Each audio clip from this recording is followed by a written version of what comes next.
자, 첫 번째 질문은 제가 의석순으로 질문을 좀 드리겠습니다. 설 연휴 잘 보내셨습니까? 예, 편안하고 또 많은 분들 말씀 나누고 예. 네, 살펴보고 그랬습니다. 네, 주로 어떤 얘기 제일 많이 들으셨어요? 우선 평창올림픽을 걱정들 많이 하셨는데 네. 어쨌든 남북관계에 평화가 깃들 여지가 생겼고 그런 훈훈한 모습들에 대해서 많이 안도를 하고 네. 또 한국 선수들이 여러 가지 같은 분발하는 모습들에 또 감동도 받고 네. 또 한국 선수뿐만 아니라 다른 나라 각국의 선수들의 그런 땀 흘린 그런 모습들을 보면서 또 많은 감동도 전해져 오는 것 같습니다. 네, 예, 그래서 이러한 평화 분위기가 한반도 평화로 이어지고 네. 또 핵 문제도 해결되고 네. 예. 알겠습니다. 의원님이 주로 그런 얘기를 하신 거 아닙니까? 시민들한테 들으신 게 아니고. 예, 그런 측면도 있습니다. 예, 이미자 의원님은 주로 어떤 얘기 들으셨어요? 예, 저는 설날 아침에 이제 고향 좀 다녀왔고요. 예. 그러면서 이제 얘기를 두루두루. 고향이 듣고. 어디세요? 경북 상주입니다. 경북 상주. 예. 예. 얘기 좀 이렇게 두루두루 들었는데 이제 제가 주로 듣는 얘기는 네. 아무래도 좀 듣고 싶은 얘기만 많이 듣겠죠. 예. 근데 지금 이제 문재인 정부 물론 이제 올림픽 관련돼서 대북 문제 여러 가지 이제 문제점들이 지금 대두되고 있고 외교 대북 문제, 경제 민생 문제 여러 가지 이제 측면에서 좀 문제점들이 좀 하나씩 둘씩 이제 나오다 보니까 야 한국당에 이제 기회가 온다. 민심이 돌아오고 있다. 한국당 정신 차려라. 예. 그래서 제가 이제 이번 설 그 민심들을 대중가요로 한마디 딱 표현하면 네. 더불어민주당은 아니 벌써 이게 소통이 안 된단 말이야. 예. 그리고 이제 바른미래당 같은 경우에는 아리송해. 어제 한 말이 아리송하다. 어제 한 말이 아리송하다. 한국당은 예. 미워도 다시 한번. 아. 자 그렇게 정리하도록 하겠습니다. 예. 야, 제가 섭외할 때 우리 이미자 의원님께서 솔직하고 재밌는 게 장점이다 하셨는데 진짜 예. 그런 것 같은데요. 다음번엔 요 세 곡을 노래를 한번 제가 부탁을 드릴게요. 아, 예. 네, 우리 이상동 의원님께서는 주로 어떤 얘기 들으셨습니까? 네, 저는 뭐 지역구 의원은 아니기 때문에 다만 제가 사는 지역에 네. 과거에 이제 국민의당에서 같이 했던 뭐 지역위원장 뭐 등등 좀 몇 사람 또 만나게 됐죠. 뭐 아무래도 자기 중심으로 생각을 하니까 네. 우리 뭐 두 큰 정당 와는 좀 달리 굉장히 좀 모두들 곤혹스러운 고민을 많이 하고 있는 걸 제가 봤습니다. 그 무엇보다도 뭐 이번 추석에 평창 올림픽이 지금 성공리에 진행되고 있는 거 뭐 그것은 다행이라고 하지만 뭐 지금 우리 여의도 정치권이 또 폭풍 속에 있기 때문에 네. 그런 고민을 하는 것을 많이 들었습니다. 네, 그렇군요. 우리 윤수아 의원님께서는 예. 저는 뭐 비례이긴 하지만 네. 뭐 지역구가 목포나 다름없고요. 그 전에 뭐 뛰어나서 이번에도 지역 활동을 위해서 내려가는데 아까 이제 말씀하신 대로 뭐 정치인들에게 민심이 어떠느냐 보면 정치인이 듣고 싶은 민심만 전한다는 이야기가 아마 사실이 아닌가 이렇게 생각합니다. 그럼에도 불구하고 아까 이렇게 자막에 나왔듯이 역시 거의 같은 것 같아요. 특히 평창 올림픽을 통한 네. 평화의 분위기 그리고 우리 선수들의 그 선전 이런 부분을 통해서 또 남북 대화에 대한 기대감 이런 것들도 상당히 높아지고 그 자막에 좀 빠진 게 있던데 저는 봐보니까 최순실 형량 선고 문제하고요. 네. MB 문제는 여전히 민심의 한 중간에 뛰어나오고 있다. 이것도 한 가지 좀 전해드리고 싶습니다. 예. 네, 그렇군요.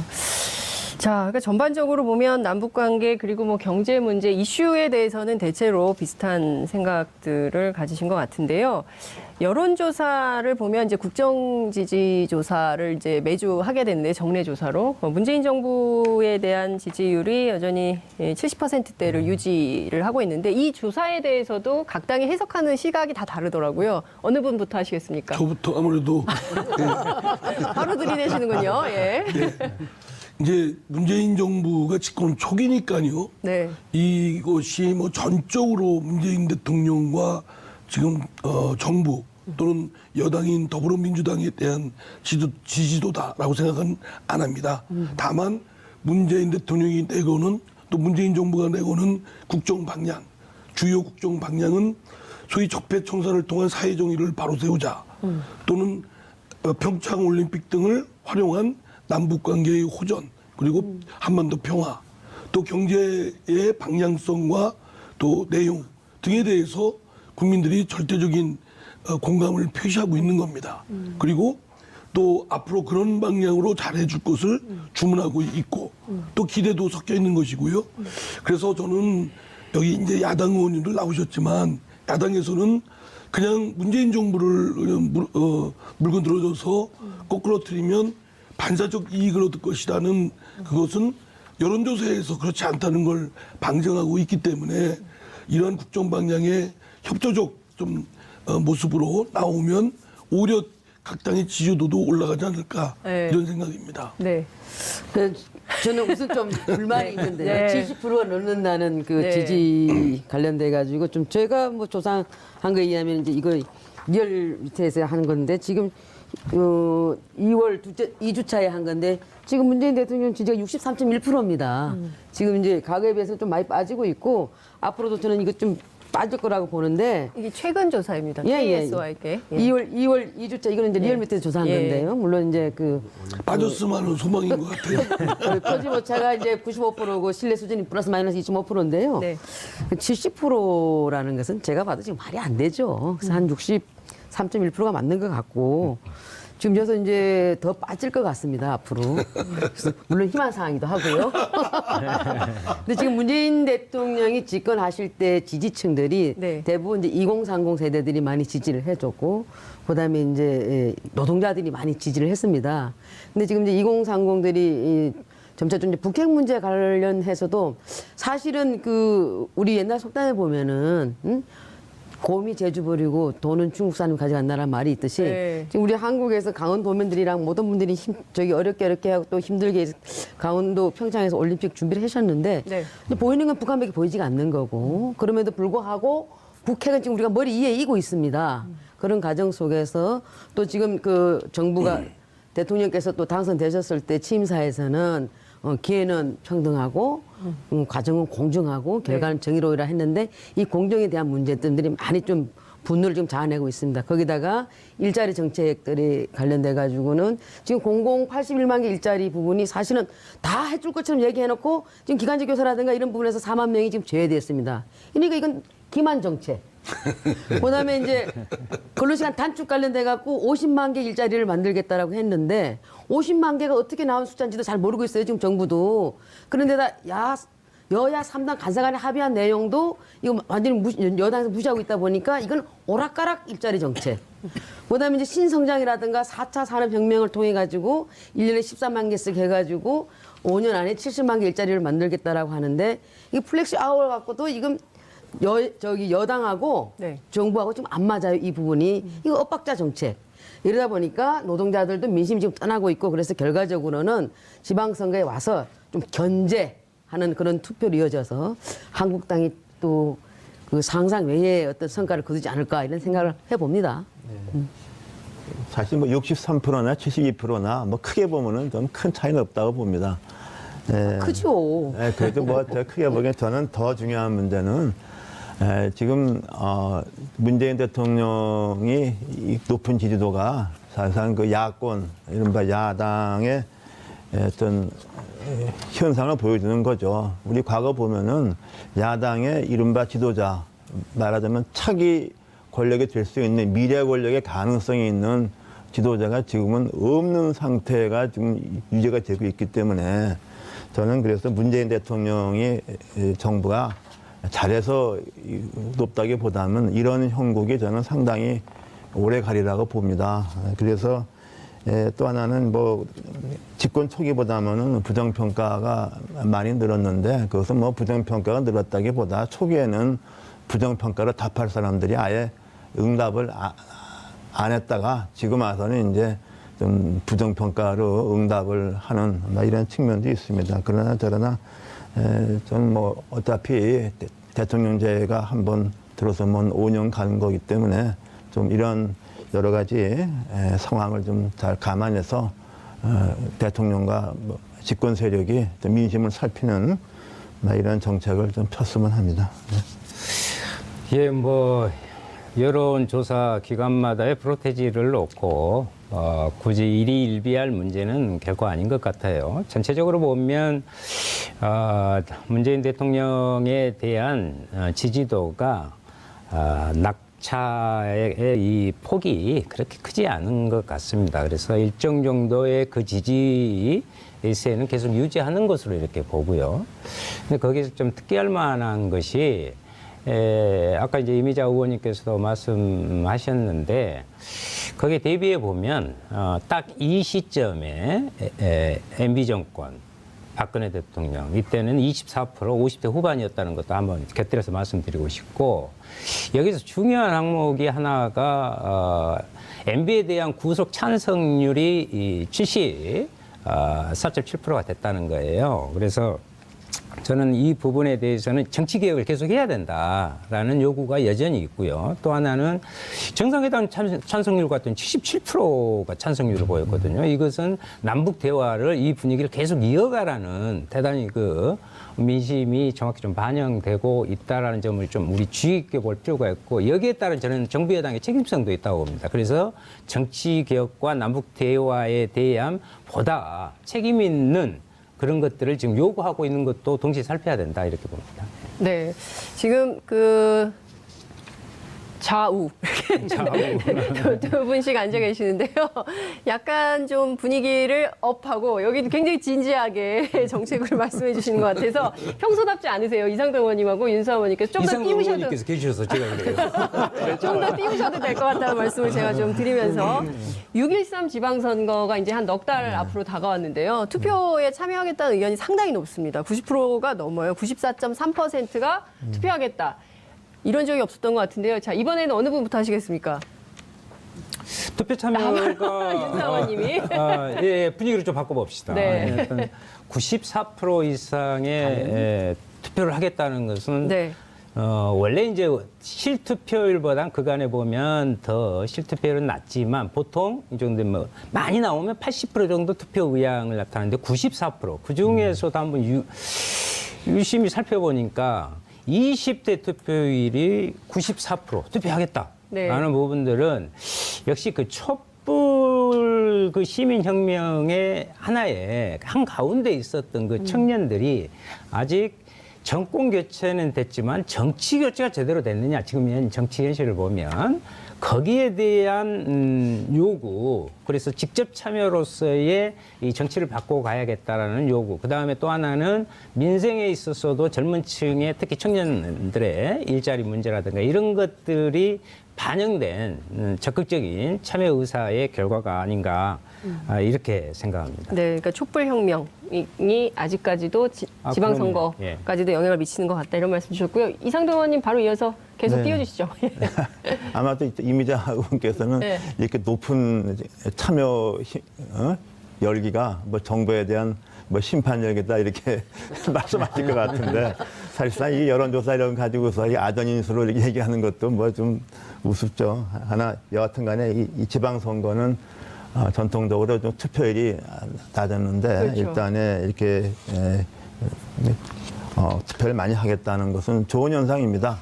좋은 현상이고 과연 그 투표 열기가 또는 뭐 윤 의원님 말씀하신 대로 그런 것인지 또 아까 좀 있으면 임 의원님 말씀하신 대로 뭐 정부에 대한 심판 뭐 그런 게 뭐 다 겹쳐 있겠죠. 그 여하튼간에 이 지방선거의 투표율이 저조했던 것이 참 그 문제였는데 이번 지방선거는 좀 높은 투표율이로서 좀 좋은 사람을 다 뽑았으면 좋겠습니다. 네.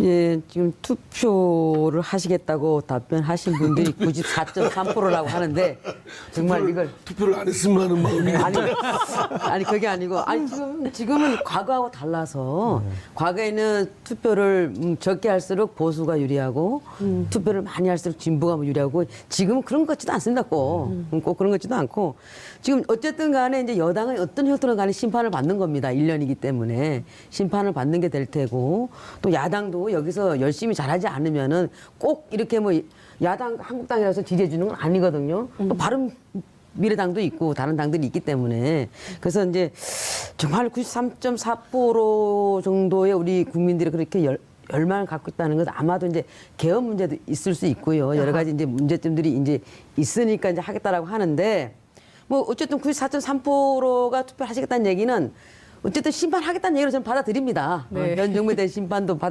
한다고 또 받아들일 수 있는 거고 여러 가지 측면에서 지금 2030들의 분노 그다음에 노동자들이 이거 처음에 뽑아줄 때하고 지금 1년이 지나고 나니까 뭐 되는 것 같은데 뭐 노동자들 입장에서 보게 되면 앞으로 남는 것 같은데 뒤로 보면 아무것도 없는 거고 뭐가 손에 잡히는 거 없고 좀 와자는 것 같은데 최저임금 막 올려놨는데 손에 잡히는 건 없고 근로시간만 다 축되고 이거 별로 이게 앞으로 남고 뒤로 미치는 장사 아닌가. 결과적으로는 취약계층 또 취약계층만 피해를 보고 거기에 대해서 고용 감소로 이루어져서 우리만 손해보는 거 아닌가. 어떤 이런 부분에 대한 심판도 저는 이어질 거라고 봅니다. 그래서 꼭 투표율이 뭐 높아서 우리 한국당이 뭐 염려하는 건 절대 아니고 네. 투표율이 높을수록 저희도 좋습니다. 네. 네. 한국당이 염려하는 건 절대 아니다 이런 말씀 네. 강조해서 저 주셨고요. 한국당 지지층에서는 더 참가율이 낮던데요. 투표 의향. 그게 참 무슨 근거로 그렇게 걱정되시겠어요? 말씀하십니까? 아, 여기 나와 보니까 네. 민주당 지지층 98.3%인데 자유한국당 지지층 아니, 93%. 아까 지금 큰일 났네. 지금 의원님께서 그렇게 말씀하셨지 않습니까? 이 여론조사에 일희일비 하지 마시라면서요. 그리고 또 여론조사마다 다 다르니까요. 참고하시라. 예? 한국당의 여의도 연구소에서 나오는 여론조사는 또 그렇지 않습니다. 예, 예. 아, 우리 자신 있습니다. 예. 예, 아유. 지방선거에 그 시민들이 적극 참여하겠다는 것은 매우 고무적이죠. 이건 뭐 각 당의 문제가 아니고 국민주권주의, 민주주의를 실현하는 데 있어서는 뭐 중앙정부, 중앙 거버넌스뿐만 아니라 지역의 거버넌스를 구성하는데 주민의 뜻이 담겨 있도록 하는 것은 매우 마땅하고 당연하다고 생각되고요. 아마 이제 촛불혁명을 통해서 직접적인 학습 효과도 있다고 생각됩니다.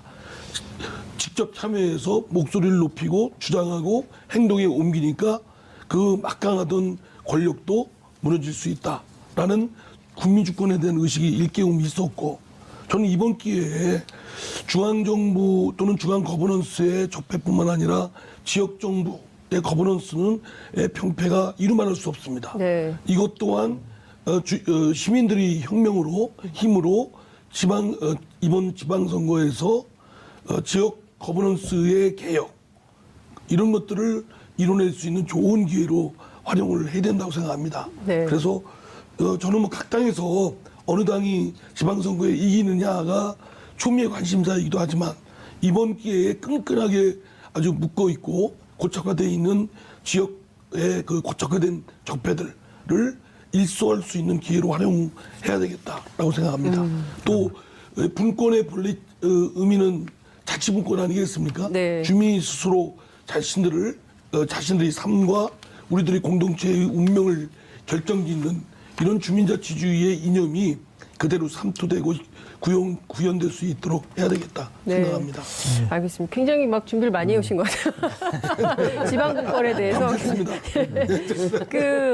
지금 뭐 몇 가지 이슈들이 있는데요. 그 중에서 최근에 가장 뜨거운 이슈는 저희가 좀 이따 2부에서 얘기를 하겠지만, 그러니까 GM 자동차의 철수 문제, 이것도 있고, 이게 이제 실업 문제고, 이제 최저임금, 뭐 부동산 대책, 뭐 개헌 여러 가지 이슈가 있는데 지방선거의 핵심 쟁점은 이게 될 거다.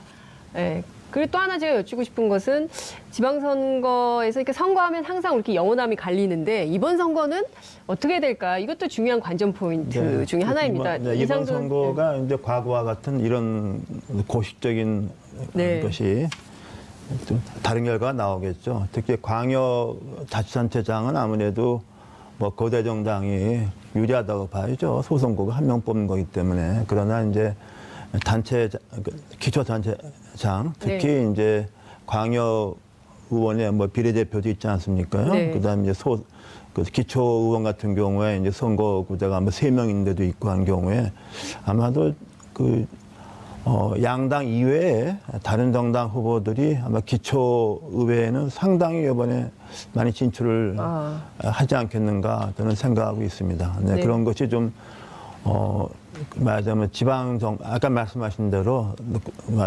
토착화된 뭐 지방 권력에 대한 또 신선한 바람을 불어넣을 수 있지 않겠나 합니다. 그리고 제가 그 여론조사 이렇게 쭉 보니까 여기 여당, 야당 이렇게 썼는데 네. 이것을 답하는 사람들이 혹시 거꾸로 혼돈해서 답하는 경우도 있지 않을까 하는 이런 생각이 들어요. 네, 네. 그래서 여기 또 안정적 국정운영 지역 발전을 위해서 여당 후보한테 투표해야 된다는 것에 대해서 뭐 꼭 이게 말은 과거에 그 우리 이미자 의원님 속해 계시는 그 슬로건이잖아요. 그래서 난 이게 좀 이게 좀 이런 게 좀 혼란스럽지 않은가 이런 생각이 듭니다. 네. 네. 윤 의원님 어떻게? 예. 네. 이미자 의원님 하시겠어요? 네. 예. 저는 이제 이상민 의원님께서도 말씀하셨고 이상돈 의원님께서도 이번 지방선거의 부분은 정의당에서 늘 청년과 정치개혁, 특히 적폐청산, 나중에 또 이야기가 나올런지는 모르겠는데요. 이 부분에서 지역에 가보니까 실질적으로 그런 아까 민심 속에 한 부분이 있었습니다. 네. 이번 선거는 그 촛불의 부분이 지역으로 이어져야 된다. 지역 적폐를 청산해야 된다. 아까 말씀하신 그 지역의 그 토와 지방의 그 권력이 하나로 돼서 지역의 정치 발전에 건강한 관계가 되어 있지 않다. 이 부분을 내가 다시 재구성해야 된다는 요구가 많았고요. 또 하나는 정의당의 입장에서 정의당이 유일하게 지역 기반을 두지 않는 전국 정당 아니겠습니까? 그래서 우리는 실제 이런 청년 세대들께 정치 교체가 지역에서부터 시작돼야 온전하게 네. 새로운 정치 부분을 만들어낸다는 것을 호소하면서 거기에 대한 지지를 만들어낼 그런 생각입니다. 네. 이번에 지역구도는 깨질 거라고 보십니까? 그러니까 영호남이 딱 갈려져서 상당한 양당- 부분 좀 특히 예. 뭐 많이 예측하다시피 PK 지역에서는 뭐 상당히 좀 과거와는 다른 양상이 있을 것 같고 비록 당선자를 내기 어렵다 하더라도 과거 같으면은 뭐 대구의 구청장 후보 같으면은 지금 뭐 민주당에서는 후보를 찾기도 좀 어려웠다 그러는데 지금은 그 경합이 있다고 듣고 있습니다. 그것도 중요한 변화 같고요. 그리고 또 정의당 입장에서는 우리 지금 3당, 4당 이렇게 쪼개진 게 득이죠. 표가 부서지니까. 부서지니까 정의당에 그러니까 저는 이게 정의당이 상당히 선전하리라고 생각하고 있습니다. 네, 알겠습니다. 두 분은 어떻게 보세요? 영호남 지역주의에 기반한 투표가 이번에 재현될까? 아니면 이번엔 그게 지역주의가 깨질까? 이거 하나 하고요. 또 하나는 핵심 쟁점이 뭐가 될까? 어떻게 보십니까? 이미자 의원님부터 하시죠. 지금 이제 예. 아무래도 핵심 쟁점은 북핵 문제가 가장 큰 저는 핵심 쟁점이 되라고 봅니다. 이제 올림픽 끝나고 나서 남북 문제라든가 그다음에 그 북미 문제라든가 이제 여러 가지 이제 문제들이 그게 가장 큰 좀 핵심 쟁점이 되지 않을까 보고요. 그다음에 이제 구도로 봤을 때는 지금 이제 8대 9지 않습니까? 물론 이제 원희룡 지사께서는 지금 아직 우리 이제 입당하지 않았습니다만은 과거 그 선거 당시로 보면 이제 8대 9거든요. 이쪽에 이제 그때 당시에 야당이 9고 그때 여당이 이제 8대 9인데 네. 근데 홍준표 대표께서는 6 플러스 알파를 지금 얘기하고 계십니다. 네. 근데 지금 사실 솔직히 말씀드리면 낙동강 벨트가 좀 많이 흔들리고 있죠. 낙동강 벨트가 흔들리는 건 사실인데 네. 어쨌든 그래도 이제 그 이상돈 의원님께서 지적해 주다시피 기초의원이나 강력의원 같은 경우는 이제 그 정당 투표를 해서 비례를 이제 정하는 부분이 있기 때문에 아마도 군소 정당도 저는 약진할 거라고 봅니다. 네. 그렇지만 결과적으로 강력 단체장 문제에 있어서는 결국 두 당의 구도로 가지 않을까 보는데 물론 이제 호남 민심에 의해서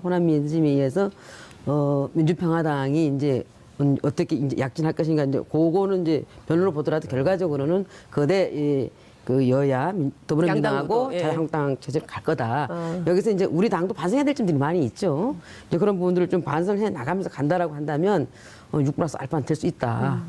어떤 부분을 좀 반성해야 된다고 생각하세요? 자유. 예, 지금 이제 저희가 뭐 여러분들도 잘 아시다시피 이제 저희가 뭐 심판 받았지 않습니까? 네. 그래서 이제 정권도 내주고 그런 과정 속에서 여러 가지 우여곡절 속에서 이제 새 집을 짓겠다라고 했을 때 새 집을 짓는 데 있어서 털을 닫고 문을 내고 이런 과정에서는 사공이 많으면 배가 산으로 갑니다. 그래서 이제 당 대표에게 모든 이제 그 힘을 몰아줬죠. 당 대표께서 알아서 할 수 있도록 이제 그 당은 당규도 교체하고 당 대표한테 힘을 몰아줘서 그래서 이제 다졌습니다. 다져놓고 이제는 조직도 필요하고 미장도 필요하고 목수도 필요하고 철근도 필요하고 다 같이 힘을 모아고 탁탁탁탁 싸가지고 이제 빨리빨리 집을 이제 만들어야 되는데 여기서 이제 그 힘을 모아야 될 이 단계에서 이 부분에서 여기서 또 다시 이 목수도 필요 없고 저기 뭐 미장도 필요 없고 그러면 석간에 누가 올립니까? 예. 그래서 이 부분에서 우리 당이 좀 똘똘 뭉치면 6+알파가 나올 수 있겠다. 예. 그래서 이것도 우리 내부적으로 좀 우리는 좀 반성해야 될 부분이 있다라는 말씀을 내부의 드립니다. 결속에 문제가 좀 있다. 아니 내부 이제 결속 더 다지면 좋겠다. 예. 그런 말씀을 드립니다. 제가 볼 때는 뭐 홍준표 대표가 계셔가지고 기초공사 자체부터 좀 문제가 큰 것 같아요. 제가 보기에는. 홍준표 대표가 기초공사 잘합니다. 아주 기초공사 하여간 뭐, 잘합니다. 하여간 저희 그 더불어민주당으로서는 홍준표 대표가 아주 좀 반가워요. 아주 아픕니다. 좀 한 10년 좀 이렇게 당 대표로 있었으면 그거 좋겠다 너무 싶고. 너무 지나치신 거 아닙니까? 저 지금 여기서 말하는 거 보셔야 되겠습니까? 10년 아니 그리고 이제 제 말씀 드릴게요. 이번 지방선거의 쟁점은 또 쟁점이 돼야 된다고 생각하는 건 지금 말씀드린 대로 여러 말씀들이 있었듯이 지역사회의 고착화된 그 모순 구조, 적폐 이거를 일대 쇄신하는 네. 혁신하는 그런 계기로 돼야 되고 그런 이슈를 발굴해야 된다라고 생각되고요. 또 하나는 지금 문재인 정부가 정치 구조에서 보면 여소야대 매우 취약한 구조입니다. 집권 초기고 많은 촛불혁명으로 통해서 민심이 요구한 그런 사항들이 많은데 이를 추진하려면 정치적 리더십이 굳건해야 되지 않겠습니까? 네. 놓여있는 환경은 취약하고 따라서 지방선거 때 문재인 정부가 당초 국민들이 요구한 촛불 민심 사항을 잘 실행할 수 있도록 뒷받침해주는 계기가 되지 않을까 네. 생각합니다. 그 핵심 쟁점이 어떤 것이 될지는 좀 이따가 다시 또 얘기를 해보도록 하고요. 어쨌든 이제 지역 구도가 많이 깨질 거다라고 전망을 하시는 걸로 저희가 좀 이해를 하고 자유한국당의 경우에는 지금 낙동강 벨트가 흔들리고 있는 게 사실이다 이런 말씀도 주셨습니다. 평창올림픽 얘기를 좀 해봐야 될 것 같아요. 아, 지금 저기 사진 네. 그 넘어가기 전에 네. 아니 저기 그 의원님 4선의원씩이나 되시면서 그 말을 하시면 어떻게 말씀 그렇게 아니, 하세요? 10년 했으면 좋겠다. 10년. 아니 남은 당 대표한테 그렇게 막 대놓고 말씀 그렇게 하시면 어떡해? 이제 부실 공사를 너무 정말. 많이 예? 하신다는 그런 말씀이시죠. 아 지금 기초를 튼튼하게 잘 닦아놓았다니까요. 보조자 성격으로서. 이건 우리 당 대표한테 그건 무례한 거 아닙니까? 제가 말씀드리면요, 정말. 저 홍준표 대표 그 지난번 대선에 큰일 한 겁니다. 그 그럼요. 인정해 줘야 돼요. 그렇게 말씀 그렇게 함부로 하시면 안 돼요. 자, 지금 질문이 좀 하나 들어온 것 같은데요. LWK0820님께서 이상민 의원님 대전시장 출마하시냐는 질문이 들어왔습니다. 예. 아이스 브레이킹. 하고 싶습니다. 네, 하고 싶습니다. 시장을 네. 하고 싶습니다. 하고 정말 싶다. 얼굴이 일대 빨개지셨어요, 쇄신. 지금. 네. 좀 지역에서 많이 쌓여 있는 것들이 네. 곳곳에 있거든요. 인사 문제든 지역사회를 끌어가는 것이든 네. 한번 기회를 주시면 좋겠습니다. 그래서 지금 출마하신다는 얘기를 처음 하시는 것 같은데요. 이 출마 자리에. 선언은 안 했고요. 출마 안 하고 싶다는 할 자신 의지만. 있습니다. 알겠습니다. 근데 여기서 평창 이 대목에서 네. 저기 그 지역 적폐를 말씀을 이제 막 하시거든요. 네. 지역 적폐 말씀하시는데 지금 민주당 그 소속 그 단체장들이 더 많습니다. 그래서 그 지역 적폐는 똑같이 있던 거예요. 우리한테만 그 적폐 하지 마시고. 그렇죠. 지역 적폐라는 것은 특정 정당뿐만이 아니라 그렇죠. 전체적으로 우리 다 얘기를 하는 그 것이고요. 지역의 특별하게. 지방자치의 원취지가 정치권들의 자기들의 이해관계에 의해서 너무 고착화되고 맞습니다. 그로 인해서 지역 주민들에게 진짜 그 민생에 올바른 답을 내용을 놓고 잊지 못한 켜켜이 쌓은 저는 그것이 또한 적폐라고 보는 거예요. 사회적 적폐입니다. 맞습니다, 그거는. 예. 네. 동의하시니까 넘어가도 되겠죠. 아니 그러니까 그게 지역 적폐하면 마치 한국당 32 적폐가 아니고 네. 지역 적폐 아니 한국당만 적폐라고 한 적은 없기 때문에요. 지방 정부 자체가 예. 새로운 도전 이런 게 필요하다는 취지고 지금 32분 53초 지나고 있어서 평창 올림픽 얘기를 좀 해야 될 것 같습니다. 이제 이번 주 일요일이 폐막식입니다. 벌써 이방카가 오죠. 그래서 또 한 번의 큰 의전이 있을 걸로 보이는데요. 어쨌든 지금 핵심은 앞서 이제 의원님 말씀 주신 대로 비핵화 문제 그리고 남북 정상회담 문제, 한반도 평화 안정 뭐 이렇게 좀 되는 것 같습니다. 큰 틀에서 좀 이 상황 좀 어떻게 보시는지 어느 분부터 하실까요? 제가부터 먼저 예. 할까요? 당초 평창올림픽 몇 개월 전만 해도 제대로 열릴까 또는 북한의 위협으로 인해서 참가국들이 급격하게 감소됨으로써 평창올림픽의 실패까지도 이렇게 예견했던 상황이었습니다. 네. 그러나 이제 막상 평창올림픽이 열리고 그를 계기로 많은 그 올림픽 유사일에 아주 최대 많은 국가들이 참여를 하고 또 많은 선수들의 그 분발하는 모습을 보면서 감동을 느꼈고 특히 남북관계의 화해, 평화 이게 깃들 여지가 생겼고 그럼으로써 이제 한반도 평화를 비롯한 인류 사회의 평화를 할 수 있는 계기가 됐다. 그래서 결국 문재인 대통령이 말하는 우리 대한민국이 주도한 한반도 평화 그리고 세계의 평화를 이룩하려면 또 핵 문제를 해결하려면 지금 우리가 좀 더 주도적으로 나서야 되겠다. 그리고 미국은 좀 더 큰 강대국 아니겠습니까? 그래서 강대국으로서의 인류에 대한 책무도 있는 만큼 좀 더 좀 겸손하게 또 이런 인류 평화를 이루는 책무를 함께 협조해서 좀 이뤄내야 되겠다. 이런 것들을 우리 정부가 주도적으로 설득하고 공감시키는 노력을 좀 해야 된다고 생각합니다. 네. 이미자 의원님 하시죠. 예. 예, 저는 지금 이제 한마디로 그 올림픽 보면서 평창올림픽을 보면서 이제 뭐 모두 발언에서도 말씀드렸다시피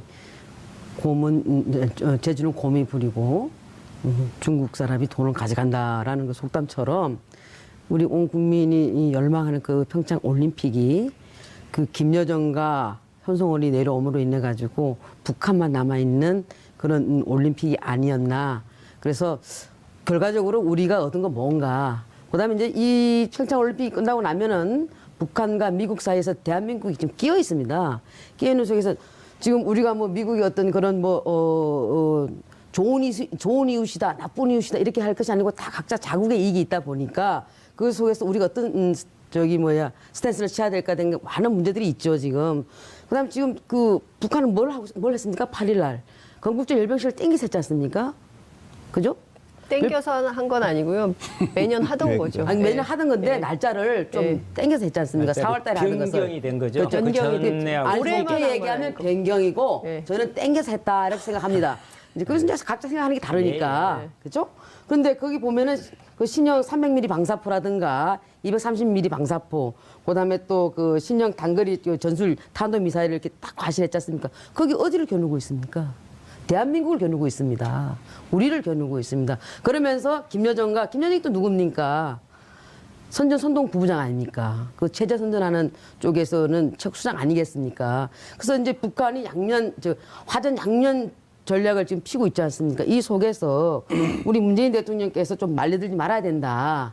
그래서 어떻게 보게 되면 지금 뭐 정상회담 하자라는 그 카드를 갖고 왔는데 그게 뭐 그쪽에 북한의 김정은이야 그걸 쓰고 싶겠지만은 그게 정말 우리 대한민국 국민들의 어떤 그 국민적 합의도 이루어지는 부분도 있겠지만은 대통령께서도 그렇게 말씀하셨어요. 우물에서 숭령 창릉 격이라고 말씀하셨는데 그건 잘 판단했다고 생각하고요. 네. 그런데 지금까지 계속 또 숭령을 찾자고 했던 건 문재인 대통령이었는데 그나마 지금은 좀 정신을 좀 중심 잡으신 것 같아서 다행이다라는 생각하는데 우리에게 총을 겨누고 있는데 우리가 칼 갖고 싸운다고 되겠습니까? 그래서 앞으로 이 부분에 대해서는 좀 더 심각한 문제가 되고 이 부분 가지고도 지방선거까지 저는 쭉 갈 거라고 봅니다. 그래서 결과적으로 말씀드리면은 총을 갖고 우리한테 들이대고 있어서 하라고 그러는데 칼 갖고 싸울 수는 없는 거니까 전술핵 재배치를 우리 꼭 해야 된다. 전술핵 재배치해야 된다. 예, 그래서 저는 그런 말씀을 꼭 네. 드리고 싶습니다. 의원님 네. 말씀 주시죠. 물론 이미자 의원님 걱정하시는 것도 뭐 충분히 다 이해할 수 있습니다. 그러나 과거 이제 다른 역사를 볼 것 같으면은 특히 80년대 그 로나ल्드 레이건 대통령 당시에 미소 간 긴장이라는 것은 뭐 3차 대전이 일어날 것 같은 위기를 느꼈어요. 그리고 계속 미국 행정부가 대수와 강경책을 했지만은 그러나 그 임기 말기에 그 핵무장 그 중거리 포괄적 핵 폐기 그 협정을 체결했지 않았습니까? 그래서 보면은 항상 좀 이게 좀 한번 이렇게 대립되다가 어떤 임계점을 넘게 되면은 또 다시 대화를 하고 이런 걸가 뭐 국제 관계에서는 좀 늘 그래 왔습니다. 현재 물론 우리나라 국민 아까 여론조사에서 77%가 뭐 정상회담을 찬성한다 그러지만은 그냥 제가 보기에도 우리나라 유권자들이 약 3분의 1 정도는 아까 이미자 의원님 말씀하시는 그런 데에 대한 우려와 관심을 갖고 있습니다. 그래서 이 대통령은 자기 지지하는 사람만의 대통령이 아니지 않습니까? 그런 걱정하는 국민들의 이런 것도 좀 헤아려야 되고, 또 하나는 정상회담이 그 자체가 무슨 그 의미가 있습니까? 뭔가 그래도 가져오는 게 있어야죠. 그래서 선뜻 정상회담에 응해서 소득이 없이 또는 오히려 더 악화되는 거 되면은 그 굉장한 역풍이 불 겁니다. 아마도 문재인 대통령도 아마 그런 것을 고려해서 뭐 이렇게 급해서는 안 된다. 뭐 이런 언급을, 이런 말씀하신 것 같습니다. 그래서 또 이런 여러 가지 좀 고려해서 이렇게 신중하게 접근해야 되고, 다만 또 뭐 비핵화하기 전까지는 남북 대화가 없다. 그건 좀 지나친 얘기입니다. 항상 그 대화를 풀고 협상을 푸는 거지. 그러면 계속 어떻게 하겠다는 겁니까? 저는 그래서 핵무장한 것과 우리가 대화를 풀고 협상으로 풀어야지 다른 방법을 풀 수 없지 않습니까? 저는 그것도 좀 지나친 생각이라고 봅니다. 아니, 저는 지금 대화는 하는 걸 대화를 우리가 거부하는 건 아닌 거고 어쨌든 뭐 미소 간에도 그 무기가 대등하고 서로가 이렇게 견줄 수 있는 그런 힘의 균형이 있었기 때문에 그것도 3차 대전까지 안 갔던 부분이 있는 거고, 우리 같은 경우에는 지금 북한에서 지금 우리를 지금 향해서 지금 겨누고 있지 않습니까? 겨누고 있어도 우리가 총을 겨누고 있는데 칼밖에 없는데 이게 싸움 되겠냐 말입니다. 그래서 저는 이 균형이 깨지기 때문에 균형을 맞춰야 된다, 이 말씀을 드리는 겁니다. 예, 이제 그 자유한국당에서 계속 주장하셨던 부분이고요. 그걸 뭐 지론으로 끝까지 안 가셨으면 좋겠고, 저는 이번 올림픽이 참 절묘하다라는 생각을 했습니다. 평창이라는 이 창자가요, 번창할 창자, 아름다울 창자입니다. 그 평창이라는 곳에서 그 서론에서 평화의 그 봄꽃을 우리가 피운 거잖아요. 이걸 소중히 좀 가꾸어서 잘 해나가되, 아까 이제 여건이 성숙돼야 된다. 그런데 이렇게 이야기를 하셨는데, 그것은 저는 속도 조절론을 이야기하신 거라고 저는 봅니다. 우리는 전략적 측면에서는 정상회담에 대한 속도 조절로는 분명히 필요합니다. 그런데 거기에 원칙이 있습니다. 이것은 절대 전쟁을 반대하고 평화를 만들어 간다는 그 대전제 하에서 남북 정상회담 전에도 이미 합의해 놓은 게 있잖아요. 네. 군사당국 회담, 고위급 회담, 네. 이러한 부분들을 해내면서 그 여건을 만들어 조성되기를 기다리는 게 아니라 우리들 스스로 주도적으로 그 여건을 만들어가는 것이 우리가 할 일이 아닌가, 이렇게 생각합니다. 네. 예, 저도 자, 의원님 죄송한데요. 저희가 말씀을 계속 들어야 되는데 1부를 좀 마무리하고 2부에서 말씀을 좀 들어야 될 것 같습니다. 장윤선의 이슈파이터에서는 여러분들의 소중한 의견을 받고 있습니다. 샵 5400으로 문자 보내주시고요. TBS 앱으로 주제에 맞는